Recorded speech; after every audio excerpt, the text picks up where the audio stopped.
Wapendwa wana wa Mungu, ninawasalimu katika jina la Yesu Kristo, Bwana Mwokozi wa maisha yetu. Tunayo fursa nyingine njema tena siku ya leo tunapoendelea kutafakari neno la Mungu. Na katika kipindi hiki ama katika vipindi hivi vitatu, napenda kufafanua kwa habari ya umuhimu wa nyumba ya Mungu, umuhimu wa nyumba ya Mungu. Na kwa nini sisi wa Kristo tunapaswa tutoe mali zetu, tutoe hisia zetu na mawazo yetu kwa ajili ya mahali pa ibada. Hii naongea ni kwa pande zote mbili, upande wa Mungu Baba na upande wa Ibilisi. Ndivyo wanavyofanya. Eneo la ibada tunaita powerhouse, ndio mahali ambapo mtu unaweza ukakimbilia. Ni kama vile unaenda nyumbani kwa baba na mama unapokuwa na changamoto. Nyumba ya Mungu ni kama mahali pa makimbilio, mahali pa baraka, chanzo cha uhai, chanzo cha maisha, chanzo cha mahusiano. Na mimi naye kuletea neno la Mungu hili ni mtumishi wa Mungu, jina langu naitwa Christian Mwabukusi, wa huduma ya madhabahu ya Kristo ama Christ Altar Ministries.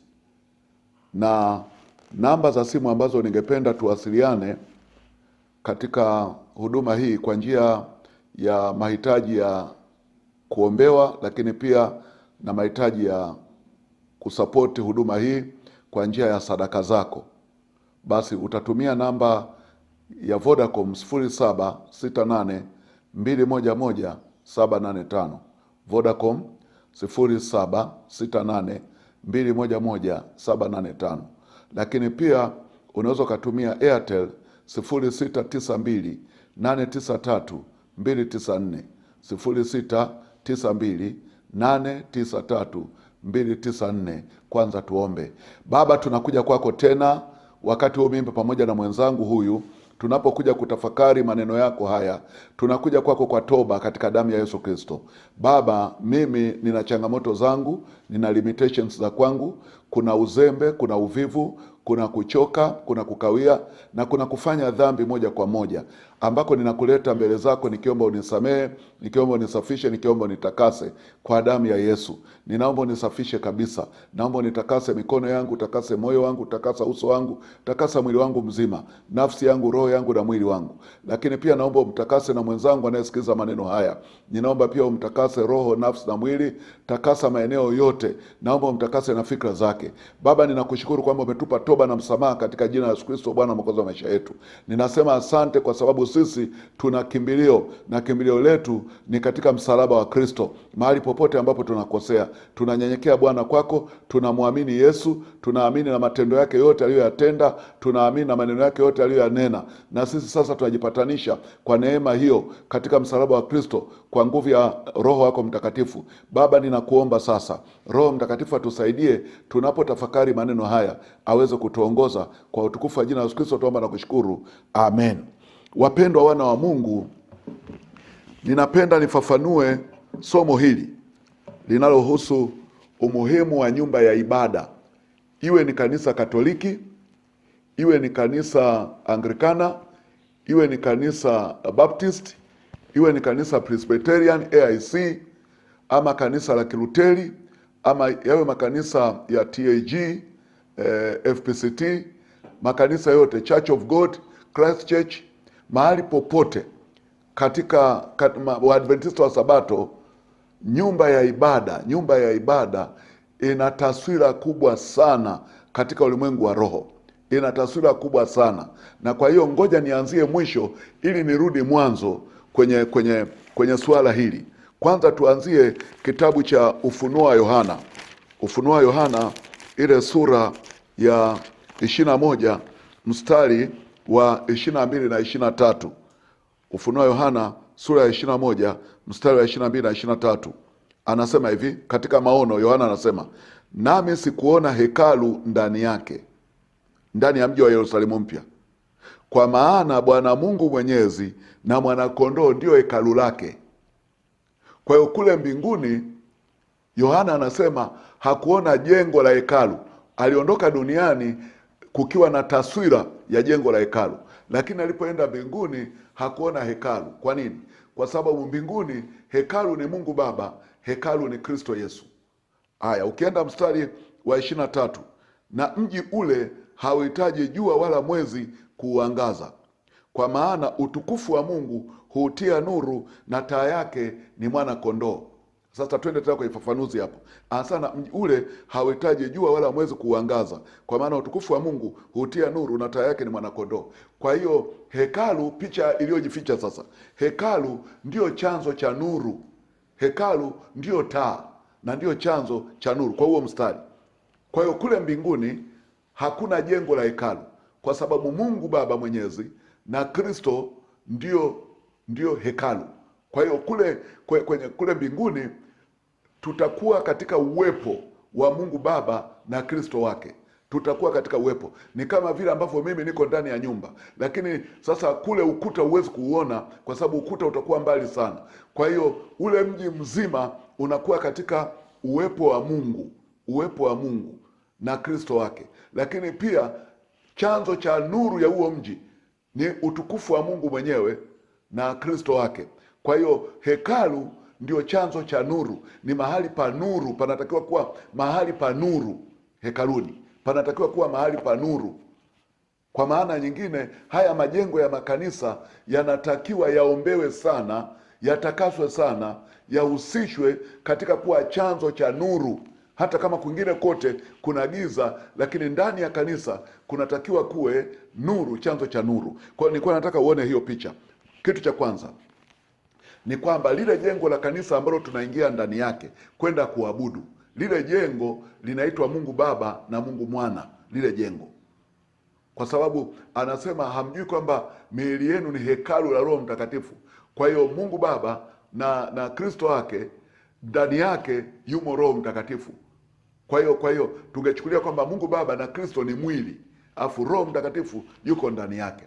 Kwa hiyo sasa tunapoongelea nyumba ya Mungu, tunaongelea kwamba ni mahali ambapo pana uwepo wa Mungu unaoendelea, uwepo wa Mungu unaoendelea. Lakini ule uwepo wa Mungu unaoendelea ndio chanzo cha nuru. Na mimi napoongea kwa habari ya nuru, ninaongea kwa habari ya elimu, kwa habari ya ufahamu, kwa habari ya ufunuo. Napoongelea nuru, naposema nuru, manake ufunuo, kujitambua, kujielewa, kujifahamu. Unaona, kuna mambo mengi sana yako sirini ambayo sisi hatuyajui, lakini ndani ya nyumba ya Mungu yanatakiwa yaonekane, yanatakiwa yaonekane. Unaona? Kwa hiyo sasa hicho kitu ndio nilikuwa nataka kwanza tukione, kwamba tunapohamasishwa katika kutengeneza mazingira ama kutengeneza nyumba ya Mungu, nataka ionekane kabisa kwamba nyumba ya Mungu ndio mahali ambapo pana umuhimu sana katika maisha yetu, pana umuhimu sana. Lakini tuende kwenye jambo la pili. Kwa mfano sasa, wewe ukiwa unaiheshimu nyumba ya Mungu, Ufunuo Yohana sura ya 6 mstari wa 9 na wa 10. Ufunuo Yohana sura ya 6 mstari wa 9 mpaka wa 11, samani, mpaka 11. Ufunuo Yohana sura ya 6 mstari wa 9 mpaka wa 10, sura ya 6 mstari wa 9 mpaka wa 11, anasema hivi: na alipoifungua muhuri ya 5, nikaona chini ya madhabahu roho zao waliochinjwa kwa ajili ya neno la Mungu na kwa ajili ya ushuhuda waliokuwa nao. Wakalia kwa sauti kuu wakisema, Ee Mola mtakatifu mwenye kweli, hata lini kuto kuhukumu wala kuipatia haki damu yetu kwa hao wakaao juu ya nchi? Nao wakapewa kila mmoja nguo ndefu nyeupe, wakaambiwa wastarehe bado muda mchache, hata itakapotimia hesabu ya wajoli wao na ndugu zao watakaouawa vile vile kama wao. Kwa hiyo tunaona katika ndani ya hilo hekalu kuna madhabahu, lakini chini ya ile madhabahu sasa, ina maana ni madhabahu kubwa sana. Kwa mfano, madhabahu tulizozoea sisi zinafika kimo hiki hapa, lakini sasa kwenye hii madhabahu ndani yake, huko chini ya madhabahu, ndani ya hiyo madhabahu chini yake kuna roho za watumishi wa Mungu waliouawa. Kwa maana nyingine basi, hilo hekalu, hilo eneo la mbinguni ni kubwa sana, lakini na hiyo madhabahu ni kubwa, ambayo inatakiwa iwe ndefu kuliko mimi, ndefu kuliko watu wengine ambao ni warefu, afu na iweze kuhifadhi ndani yake watu wote waliouawa, wote wakina Petro, wote wakina Tomaso, wote waliouawa kuanzia Abeli mpaka waliouawa wakati wa Yesu Kristo, wakati wa Agano Jipya, na wamisionari waliouawa wakati wanaeneza Injili, wote roho zao ziko kwenye madhabahu. Yesu wakati anaondoka duniani, wakati anakufa msalabani, alisema Baba, mikononi mwako naiweka roho yangu. Kwa hiyo roho zetu zote huwa zitaelekea mahali ambako tulikuwa tunapeleka ibada. Kama tulikuwa tunathamini madhabahu, tunathamini mahali pa ibada, basi roho zetu zitaenda huko. Lakini kama tulikuwa tunathamini matambiko, tunapeleka matambiko kwenye familia zetu, kwenye migomba, kwenye miti, tunapoondoka duniani, roho zinaelekea kule ambako tulipeleka ibada. Kwa hiyo ibada ndio nguvu. Ibada ndio nguvu. Kule unakopeleka ibada yako ndiko utakako kwenda.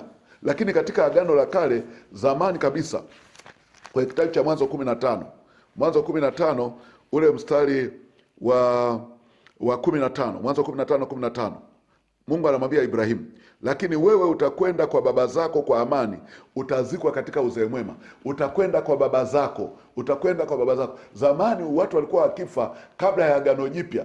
Kabla ya Agano Jipya watu walikuwa wakifa, kuna mahali wanajikusanya, kuna mahali walikuwa wanajikusanya, roho zilikuwa zinaelekea mahali fulani.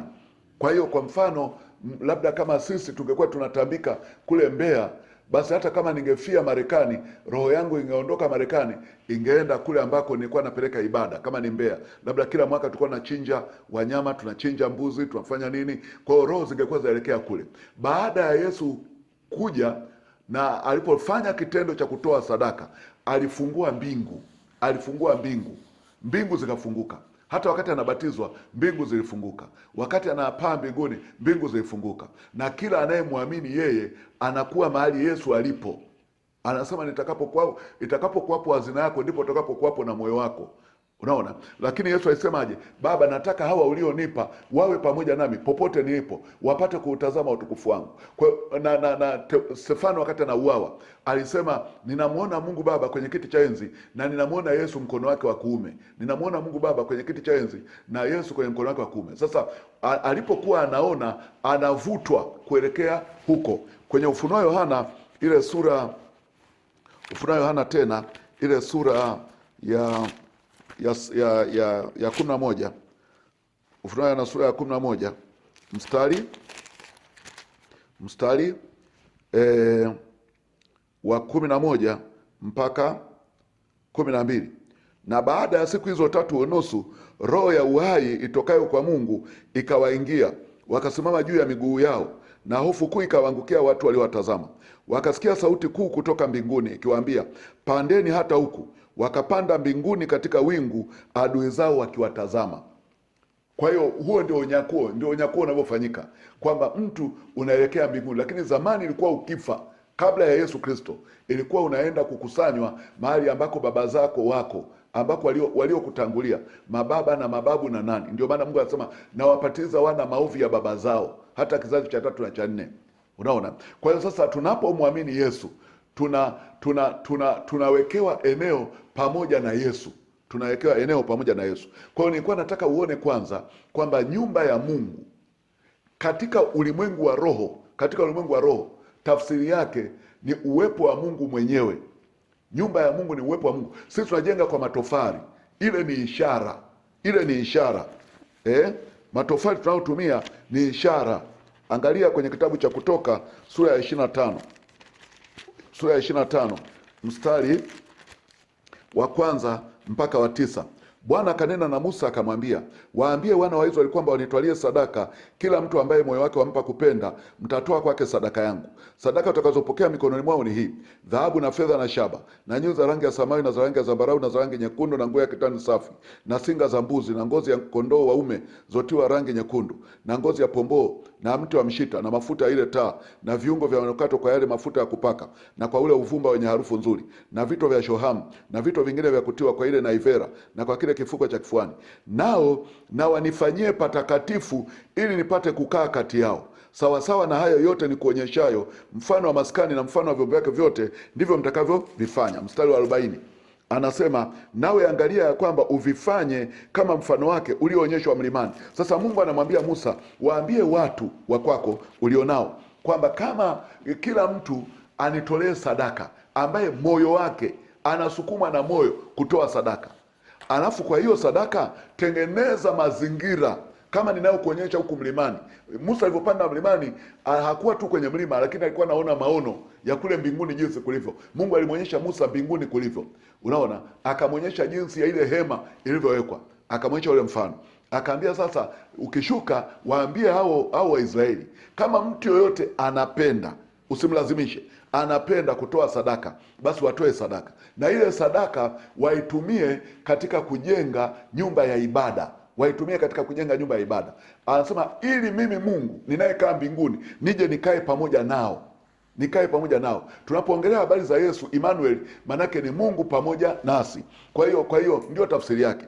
Kwa sasa huyu Mungu anasemaje? Anasema kama hawa watu kweli wananitaka niwe katikati yao, basi watatoa sadaka, watatoa sadaka. Na ndio hiyo ambayo huwa tunasisitiza mara kwa mara, kwamba unapoambiwa kutoa sadaka kwa ajili ya kujenga nyumba ya Mungu, wewe itoe kwa moyo mweupe. Ninafahamu kabisa wale wanaopokea sadaka wana manyonge yao, najua kabisa, nafahamu kabisa na ninawaona kabisa, unaona. Lakini naomba wewe usiharibu kusudi kubwa la uwepo wa nyumba ya Mungu kwa sababu eti labda mchungaji ama baadhi ya viongozi ama nani wanadokoa zile sadaka. Hata kama wanadokoa, hukumu yao ina Mungu. Mungu ndiye atakayeshughulika nao. Mimi mwenyewe najua katika madhehebu mengi, makanisa mengi, yani hakuna kanisa ambalo unaweza ukalisingo au tukaliondoa kwamba hili kanisa lina ahueni. Najua kabisa wale wanakamati wa ujenzi wakati mwingine wana inflate bei, wanaongeza bei kwenye vitu. Anaweza kukwambia labda kile kitu nanunua 20,000 wakati kitu ni 15,000. Hilo tatizo lipo ndani ya kanisa, lipo katika serikali, lipo katika mifumo tulio nayo ya kijamii. Ni kwa sababu ya unyonge wa binadamu, ni kwa sababu ya ubinafsi wa binadamu, ni kwa sababu ya uchoyo wa binadamu, ndio tabia yao. Lakini hatuwezi kusema tuache jambo kubwa ambalo linamhusu Mungu eti kwa sababu ya wajinga wachache, sijui wajinga ama wapumbavu. Yote mawili yanaweza kaenda pamoja. Kwa hiyo naomba usije ukaacha kufanya kitu cha Mungu, lakini mpeleleze Mungu kwanza kwamba je, hii sadaka yangu hapa kwenye hili jengo ambalo najenga, je, niitoe kweli? Na mimi je, nitapata thawabu? Unaona? Kwa hiyo nataka uone hiyo kwamba nyumba ya Mungu ni ishara ya uwepo wa Mungu kwa watu wanaosali kwenye hilo nyumba. Nyumba ya Mungu ni ishara. Nyumba ya Mungu ni ishara ya uwepo wa Mungu kwa jamii hiyo ambayo inahusika mahali hapo. Na nyumba ya Mungu sasa, mimi hapa ninaongelea kabisa jengo, matofari, mawe, nondo, madirisha, milango, viti vya mule ndani. Naongelea hivyo vitu vyote.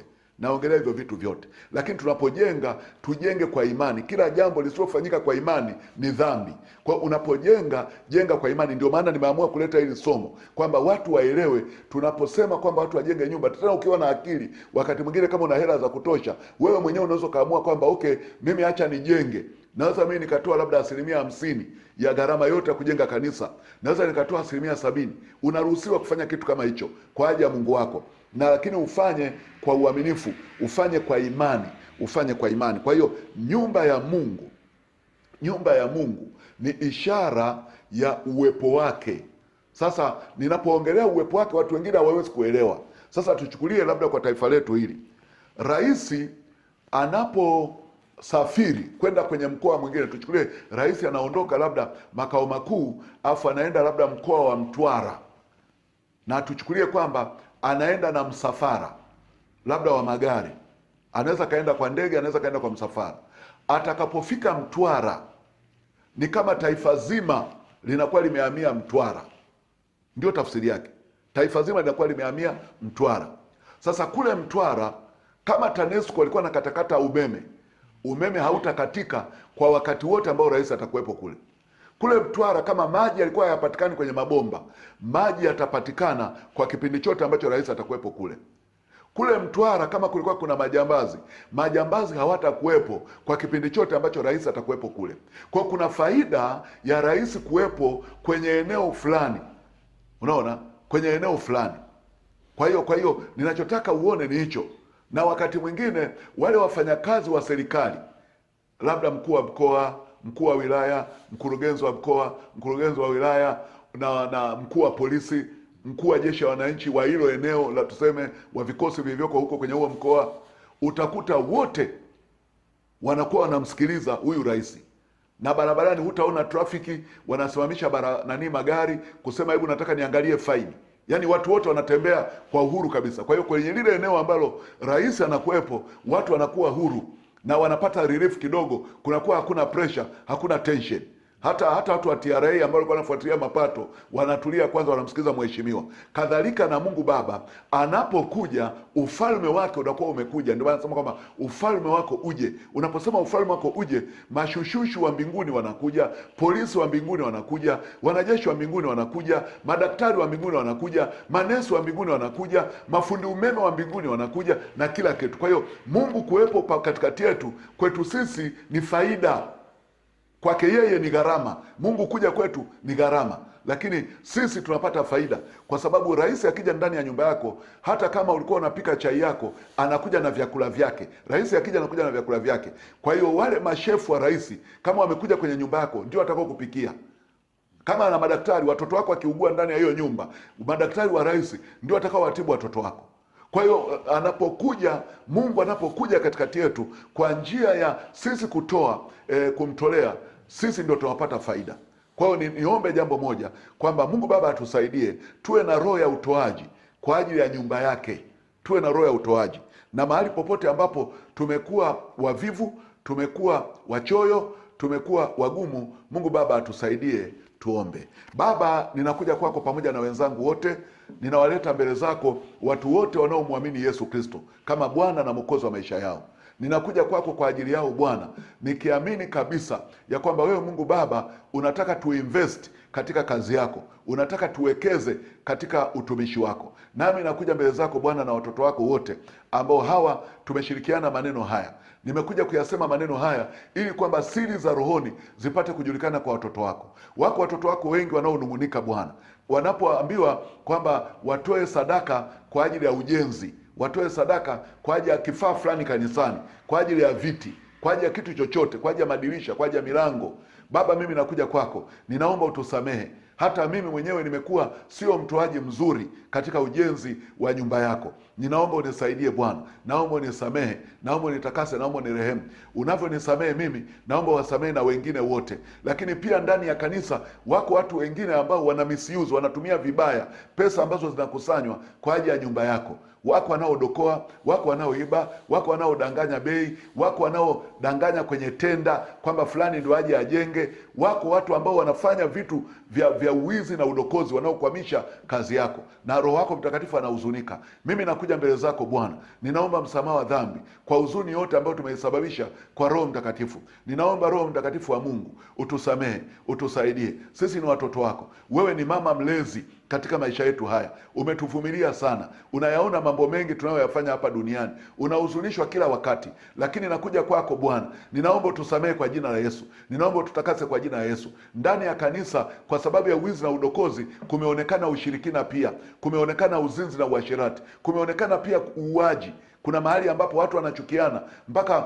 wanatamani kuuana. Tena walisema kila mchukiaye ndugu yake ni muuaji. Ninakuja mbele zako Bwana, wako wachungaji wanaochukiana, wako wainjilisti wanaochukiana, wako mapadri wanaochukiana, wako maaskofu wanaochukiana, wako waumini wanaochukiana, wako wazee wa kanisa wanaochukiana, wako viongozi wa idara mbalimbali wanaochukiana. Mimi nakuja kwako Bwana, ninaomba msamaha wa dhambi, ninaomba utakaso Bwana kwa ajili ya nyumba yako, kwamba nyumba yako tumeidhalilisha, nyumba yako ishuchia hadhi yake. Nami nakuja mbele zako Bwana, ninaomba unisamehe kwa masengenyo yote yanayoendelea katika ndani ya kanisa. Naomba utusamehe kwa chuki, kwa hali yoyote mbaya. Baba, ninakuja kwako, naomba toba. Najua kabisa ndani ya kanisa tumefanya ubaya wa hali ya juu. Ndani ya kanisa tumefanya vitu vya kijinga. Baba, naomba utusamehe. Baba, naomba utusafishe. Ninakuja mbele zako, ninalileta kanisa la Tanzania, na ninapolitaja kanisa la Tanzania nalitaja katika ulimwengu wa roho. Ndani yake limo kanisa Katoliki, ndani yake limo kanisa la Kiluteri, ndani yake liko kanisa TAG, ndani yake liko kanisa la Pentecost, ndani yake wako Adventista wa Sabato, ndani yake wako Presbyterian, wako Anglikana, ndani yake wako wa AIC Church of God, yako makanisa ya Mennonite. Baba, ninakuja kwako, ninaomba wewe mwenyewe uingilie kati. Ninaomba msamaha wa dhambi. Taswira ya kanisa katika Tanzania sio taswira nzuri, ina makunyanzi. Baba, naileta mbele zako, ninaomba utusamehe sisi watoto wako, naomba utusaidie Bwana. Na mahali popote ambapo watoto wako wanajenga nyumba ya ibada katika taifa hili, ninawaleta mbele zako Bwana. Ninaomba msaada wa Roho wako Mtakatifu ukashuke katika hayo maeneo yote, na wale watu wote wanaojitoa kwa moyo mweupe, ninaomba uwatembelee kama alivyomtembelea Suleiman alipoijenga ile nyumba. Naomba uwasaidie watu wote wanaojitoa kwa ajili ya kazi yako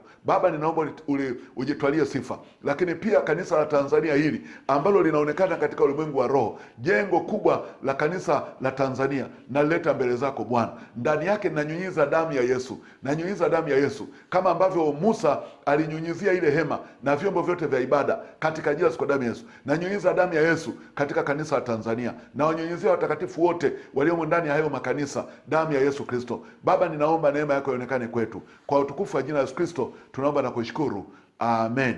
Ubarikiwe na Bwana. Wapendwa wana wa Mungu, nipende kuwakumbusha tena kwamba majina yangu mimi ni Christian Mwabukusi, na namba zangu za simu Vodacom ni 0768211785,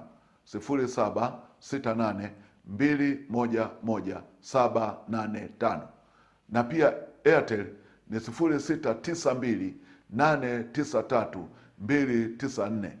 Ninaomba sadaka yako kwa ajili ya kurusha vipindi hivi na kunisaidia kwa ajili ya mpiga picha na watu wote wanaohusika na mambo ya graphics pamoja na mambo yote ya studio. Mungu awabariki sana. Amen.